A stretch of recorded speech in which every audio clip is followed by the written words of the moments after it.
রাসূল সাল্লাল্লাহু আলাইহি ওয়াসাল্লাম বলে দিয়েছেন, যে ব্যক্তি একবার এটা পড়বে, লা ইলাহা ইল্লাল্লাহু ওয়াহদাহু লা শারীকা লা আহাদান সামাদান লাম ইয়ালিদ ওয়া লাম ইউলাদ ওয়া লাম ইয়াকুল লাহু কুফুয়ান আহাদ।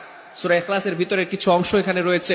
সুতরাং এটা যদি আমরা পড়তে পারি, এতটুকু বাক্যের ভিতরে এতটা ফজিলতপূর্ণ যদি আপনি একবার পাঠ করেন, সাথে সাথে আল্লাহ তাআলা আপনার আমলনামায় 20 লক্ষ নেকি দান করবেন। বলেন সুবহানাল্লাহ।